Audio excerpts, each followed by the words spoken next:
Raimar Transport teostab puksiirivedu, kaubavedu üle Eesti. Vajadusel võimalik kaubikut ja puksiiri ka rentida. Rohkem infot raimar.ee või Facebooki lehelt Raimar Transport. See ongi see koht, kus ma siis endiselt oli probleem selle häälega, aga sai siis Ford Rangerit veetud ja kohe tuleb hääl ka tagasi, nii et kõik timm. See on siis esimene kord ka mul olla sellise Ford Rangeri peal, et mul on tükk aega tegelikult olnud selline nagu mõte või soov endale nagu pick-up, ma olen näinud paari pick-upi või eriti Ameerikas enamus veavad enda driftikaid pick-upidega, siis see tundub kuidagi nii lahe, eriti kui sa paned sellise veits rattakoopast välja sellise ja kõik need kaared ja tuled ja ma olen selline, tundub nagu ma olen mingi pick-upi vend, et mulle pick-upid nagu meeldivad ja Aussis ma sain sõita ka ja ma ei tea, kuidagi teistsugune aura või ma ei oska öelda, aga vaatame.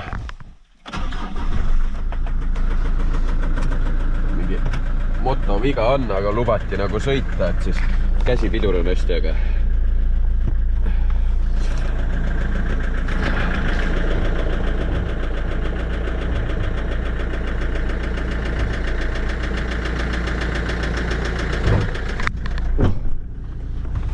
uksega pikki pead.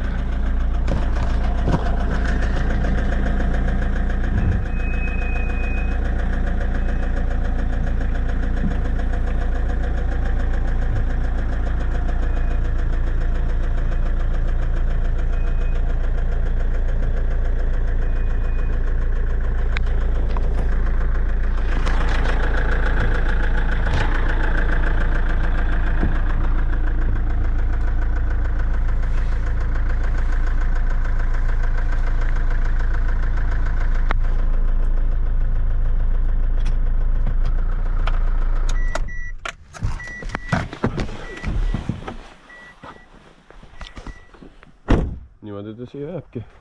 Kohe tullakse, võetakse see auto üle ja panen asjad kokku ja lähme Tartu. Nii, kolmapäev õhtu, kell on mingi 9:30 ja me liigume siis praegu Alatskivi kanti metsade vahele. Et vaatame, kuidas läheb, et nüüd päris suure pandega lähme. Ja praegu korralikult lund ka sajab, et lumetorm lausa võiks öelda kerge. Vaatame, kuidas pill hakkama saab, et kohati tundus nagu, et need rehvid natuke rohkem lund oli, siis juba igal pool kinni, nii et vaatame, kuidas läheb.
Niimoodi näha filmida, kellegi numbrimärke näha ei ole. Oleme siis, ma ei tea, siin kuskil paugutanud ja ütleme niimoodi, et päris mõnus on lasta, kõik need puud on hullult lumised ja vahepeal nagu on halb see, et on nagu libe ja siis tuleb kuskilt mingi kas asfalt või kruus tuleb välja ja gripib ja ta on nagu hästi ebamugav olukord, aga muidu see nagu vaade on ikka super. Kõik see lumi ja LED-paris pole midagi tolku, see pimestab ja paneb lihtsalt eesmise taga tulede järgi, aga üli super, mulle meeldib. Just enne mäe peal, kerge mäe peal ma ei saanud minema ma ei kinni, aga õnneks kuidagi 3. lõpus hakkas vedama, aga ei saanud minema.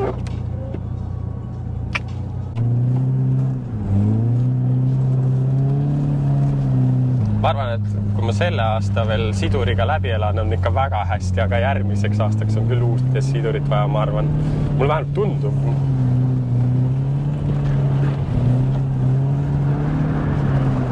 Jesus Christ, mitte midagi.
Siin jälle Alatskivi küljel, nüüd hakkame Tartusse tagasi liikuma, et hetkel kellegil väga midagi hullu ei juhtunud, et vist paar väljasõitu oli, aga meie lasime üle, et kohati oli sellised, no mitte napikaid, aga selliseid ärevaid kohti, aga muidu nagu äge. Lund kohati oli palju ja mul nagu 3. oli nagu hea lasta, aga see kiirus 3. ei olnud nagu piisavalt kiire, aga muidu oli nagu lahe, mulle meeldib. Äge torm ja lund on palju ja lund on kohati liiga palju, aga samas see lisab nagu efekti ja suksu väga hästi ikka peab vastu. Nii rahul selle pilliga. Reede õhtu ja kell hakkab juba 7 saama. Aeg lendab, nagu ma ikka kogu aeg siin videos räägin. Soengus Juuksuris sai käidud pühade hooajaks. Soeng pähe ja täna läkski nii kiireks, et ei jõudnud kaamerat välja võtta. Igal juhul oligi, et tegin kiirelt saku otsa ära. Loomulikult, kui sa paned endale mingi juuksurüja või ükskõik mis aja, siis tuleb nagu täiega lisatööd ja enam-vähem jõuad nagu enda asjad ära. Mari-Liisi pillil, kui ta viimane kord käis rajal, seal Pokal, siis tal ju läks starter ära. Just siis kodus pani käima ja sõitsime Pokal ära, parkisime ära, suretas välja ja siis asjad tehtud, et vai, lähme nüüd rajale, plaks. Enam starterit järgi nagu ei võtab, aga annab nagu üle. Ja ega siis midagi sai teda seal kogu aeg käima lükatud ja siis tal läks üks lõdvik ka, kus siis pääses nagu jahutusvedelik välja ja tõmbas vist õhu vahele või mis iganes. Igal juhul me siin veel jamasime ja õhtuti veel mässasime, panime nagu jahutusvedeliku sisse, üritasime õhku välja saada. Igas ilge kebla oli ja vist nüüd tal vahetati, MZ-autos vahetati starter ära ja vist ma loodan, Mari jutu järgi ta pidi mulle õhtul nüüd kodus rääkima, et vist sai ka selle jahutusvee korda. Et siis Mari pill on ka nädalavahetuseks korras, muidu oli ta põhimõtteliselt katki. Ja ega nüüd ongi kuu algus on ikka see, kus tuleb enda isiklik arveid maksta ja tuleb ka ettevõtte arveid maksta, et et see on nüüd tehtud jälle 6 aega nii-öelda on rahu majas ja mõnes mõttes on see selline tore moment, teises mõttes nagu ei ole tore moment, aga igal juhul on iga kuu seda teha tuleb ja ega sellest ei pääse. Ja nüüd ongi, lähen veel teen laostaara ära, et nädalavahetusel ei peaks tegema, sest siin homme on õe sünnipäev ja tema veel ei tea, aga tal on üllatuspidu, selline väike perekeskne üllatuspidu. Praegu siin ma võin rääkida, sest see tuleb pärast seda välja ja mõtlesin, et viin teid natuke kurssi, muidu see nädalasisene videomaterjal, aga ma räägin, et ma olin suht haige, ei jõudnud trennidesse ega kuhugi ja ütleme nii, et kui mingid tööotsad tuli, siis pigem nagu veeretasin neid ära ja õnneks jäi ära ka, et ütleme niimoodi, et see Sakugi ära teha haigest peast on suht suur katsumus ja ei ole jõudu nagu rohkem nagu teiste asjadega tegeleda. Aga nüüd hakkab juba tervis enam-vähem korda saama ja saab rohkem tööd teha. Igal juhul homme kindlasti kuhugi rajale. Ilgelt palju on luld tuldud ja see, kui me käisime seal Alatskivi juures paugutamas, ülilahe, mulle nii meeldis. Muidugi lund oli nagu veits palju, aga samas selliste tormide ajal tundub kuidagi see sõitmine nagu sellistel kurvilistel teedel kuidagi teistmoodi. Ma ei oska seda tunnet kirjeldada, aga mulle see meeldib. Ja ei ole midagi. Lähme laost teeme asjad ära ja siis saab koju. Roiule tulnud ja pilt tuksub ilusti ja väljas on suht külm, mingi -10 kraadi. Täna on üksi, sest Mari on kodus haige. Head paranemist sulle, Mari. Ja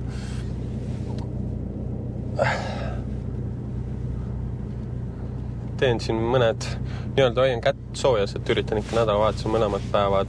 Eelmine päev ma ei saanud, vist ma olin siis haige või. Aga üritan nädalavahetusel vähemalt kuhugi paugutamas käia ja kuna õhtul ühe sünnipäeva Sandra sai, ma ei teagi, kui vanaks ta sai, igal juhul sünnipäev tal täna on ja õhtul läheb üllatuspeole, et siis praegu teeb mõned kiiremad ja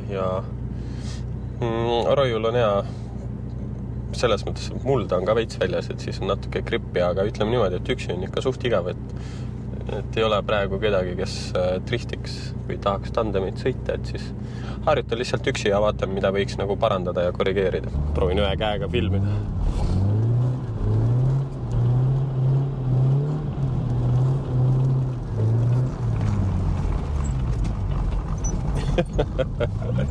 Väga raske on ühe käega.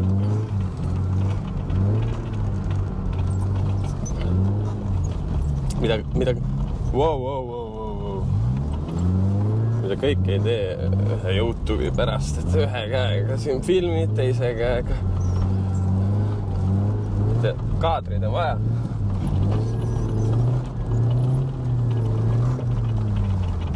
See on hästi libe, siit aastab valli minna.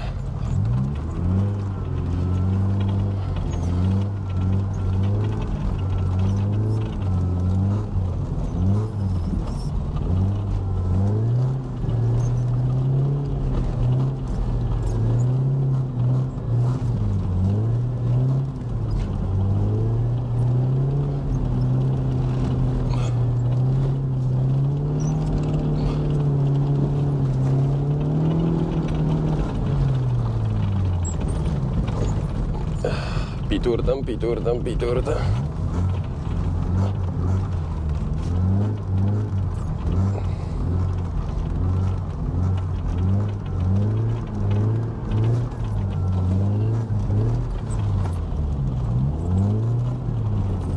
Pühapäev ja liigub siis praegu Karaski Ihmaru rajale ja kell on vist juba lõunaaegu, aga täna on selline hästi kole külm, et selline kuidagi tuuline ja lõikab hullult kontidesse, et autos on hea mõnus soe olla, aga vaatame siis selle Karaskiga ära, et siis on see hooaeg või see aasta praegu 3. rada ja loomulikult annan hinnangu, et kuidas on seal driftida ja vaatame siis, kui olen juba rajal esimesed muljed kätte saanud.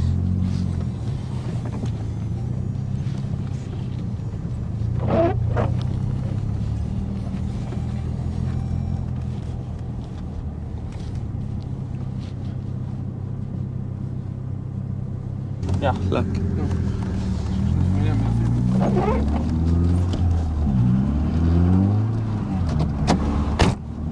Nii, nagu ma lubasin, siis teeme kiire ülevaatega sellest Ihmarurajast. Ütleme niimoodi, et selles mõttes nagu väga mõnus 3D rada, et käib üles alla, kurvid on lauged, aga ja ta on küll selline konarlik, aga samas on nagu tasane, et teatud kohtades nagu püüab ratast kinni, nagu kus on mingi muld väljas või on mingi selline nagu roobas või midagi.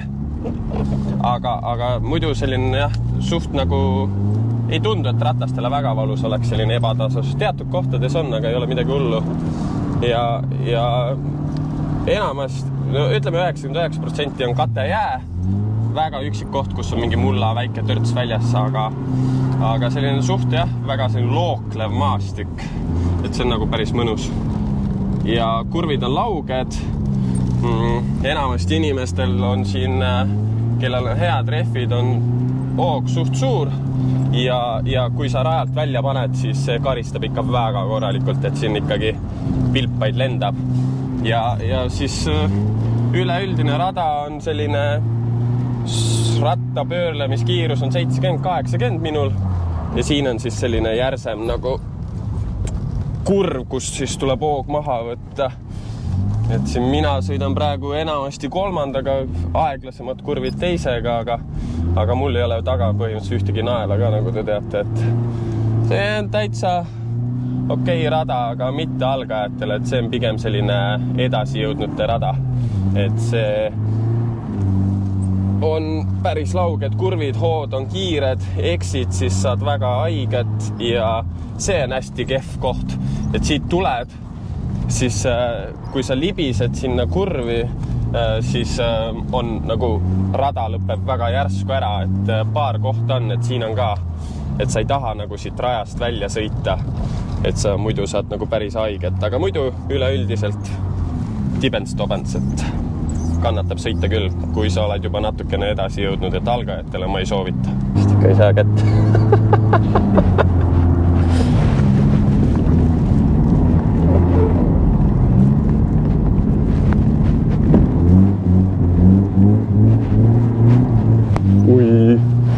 Siin pulli teinud on. Reio filmib mind tagant. Ma ei tea, kui lähedale nad jõuavad, kas seda ma saan üldse videosse panna. Aga igal juhul, jah. Vaatame, kas Urmas tandemisse et tal on rehvi, kontil on kõvasti rohkem naelu kui mul, et ta kiiruselt on minust nagu üle, et siis on nagu tegelikult hea jälitada. Ütleme niimoodi, et minust on kõik üle, sest mul ei ole nagu, ma arvan, et mul on 0 naela. Ma paari naela nagu nägin, aga nendel olid pead läinud. Ehk siis minust ei ole mifemaks läinud.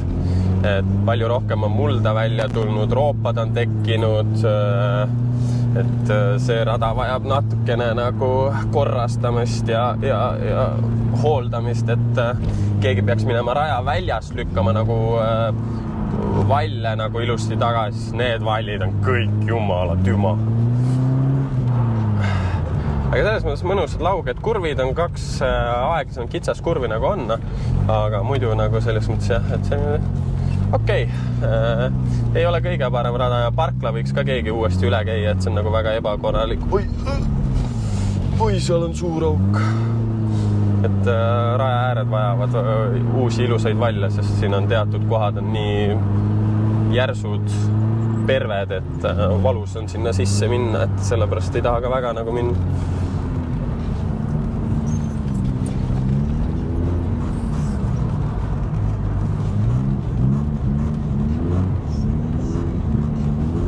Ma loodan, et nüüd, kui ma need linglongid endale lõpuks saan, et ma ei ole nii ära harjunud nende väga kehvade tagarehvidega, et siis ma ikkagi see hoog ja asjad, et ma ikkagi suudan nagu autot käsitleda ja auto on piisavalt jõudu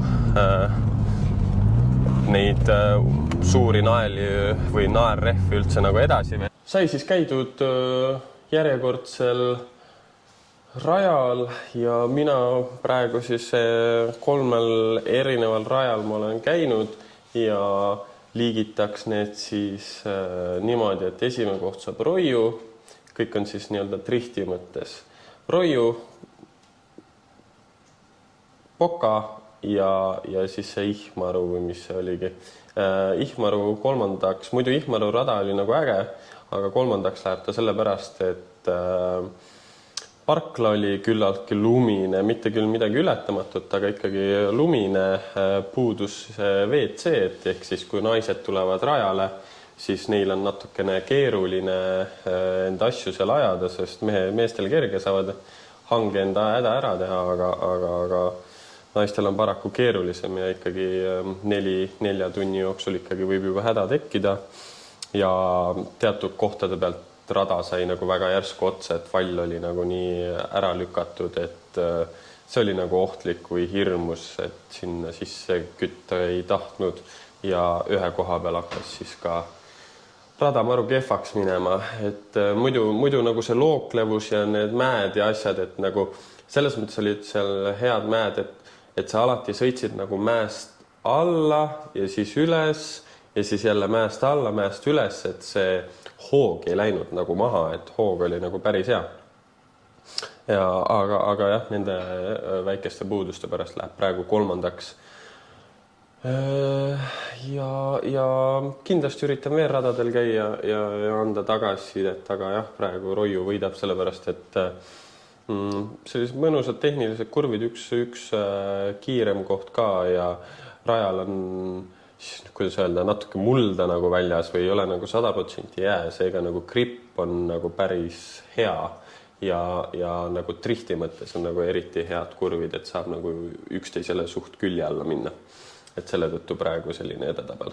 Aga suured tänud, et vaatasid selle nädala videot, soovin teile rahulikke jõuluaega ja olge tublid. Tšau!